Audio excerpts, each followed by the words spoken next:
Saudi Arabia जी mobile market में mobile repair करण जा घणा पैसा वठंदा आहिनि ऐं आईफोन जो रेट छा आहे। अचो तव्हांखे मां हिन व्लॉग में ॿुधायां। अस्सलाम वालेकुम दोस्तों, मुंहिंजो नालो आहे आसिफ बलोच ऐं मां रहंदो आहियां सऊदी अरब शहर मदीना में। शाम जो टाइम लॻो पियो, मौसम ॿाहिरि लॻो पियो ऐं टाइम थिए पियो 5:22 जो। मगरिब जी निमाज़ जो बि टाइम थियण वारो। हलूं था मगरिब जी निमाज़ अदा करे ऐं असां अॼु वेंदासीं मोबाइल मार्केट विज़िट करणी आहे। घणनि दोस्तनि मैसेज पियो कयो त चई यार मोबाइल मार्केट में आईफोन जो रेट असांखे ॿुधायो ऐं निमाज़ अदा करे ऐं पोइ वरी असां रवाना थी वियासीं मोबाइल मार्केट जी तरफ़। ऐं असां सां गॾु मामे जो पुटु आशिक़ ऐं असां रवाना थी वियासीं मोबाइल मार्केट जी तरफ़।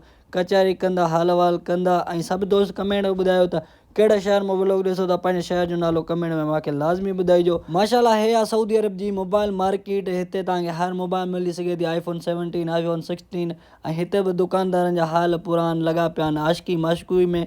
ऐं आहिनि आईफोन साम्हूं मोबाइल पिया आहिनि 13 पई, 14 पई, 11 पई, हर मॉडल पियो। ऐं असांखे खपी पे आईफोन 13 प्रो मैक्स। दोस्त रब्तो कयो, चई आईफोन 13 प्रो मैक्स खपे। इहो रेट तव्हां ॿुधायो। हे आईफोन 13 प्रो मैक्स 10/10 कंडीशन ऐं डबो चार्जर हर शइ अवेलेबल अथसि। ऐं जेकी असांखे मिली पए 1600 रियाल में, जेका पाकिस्तानी थियनि था 1,18,400 रुपया। अगरि कंहिं बि दोस्त खे खपे या कहिड़ी मोबाइल जो रेट जी मालूमात खपे त कमेंट में मूंखे लाज़मी ॿुधाए। ऐं माशाल्लाह हिते आईपैड वग़ैरह, आईफोन 16 वग़ैरह। असांखे आईफोन 13 प्रो मैक्स रिपेयर कराइणी, जेकी पाणी में किरी पई ऐं हिन दोस्त खे किरी पई सफ़ा वात प्यालो लॻो पियो त एतिरो ज़िंदगी में पहिरियों दफ़ा आईफोन 13 प्रो मैक्स वरिती ऐं हाणे असां उन जे इंतज़ार में बीठा आहियूं। चई कलाक खनि अञा लॻंदो।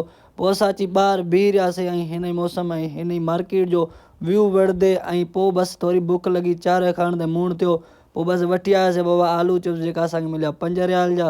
ऐं हे ॿियो पीस आईफोन 13 प्रो मैक्स जो ब्लैक कलर ई 256 GB, जेकी असांखे मिली पए 1300 रियाल में। हिन वरिती मामे जो पुटु 1500 में। हाणे असांखे लॻनि पिया 1300 रियाल, पर असां न खपाईसीं। ऐं माशाल्लाह तव्हां हिते मोबाइल मार्केट जा दुकान चेक कयो, माना हिते दुकान भरिया पिया आहिनि। हर शइ तव्हांखे मौजूदु थी मिलंदी, हर मोबाइल जो कवर, हर मोबाइल जो गिलास, हर शइ। हे आईफोन जेकी पाणी में किरी पई आईफोन 13 प्रो मैक्स, जेका असांखो वरितई 300 रियाल, जेका पाकिस्तानी थियनि था 22,500 रुपया। ऐं पोइ वरी असां रवाना थी वियासीं पंहिंजे रूम जी तरफ़। ऐं हिन व्लॉग खे कयूं था हिते एंड।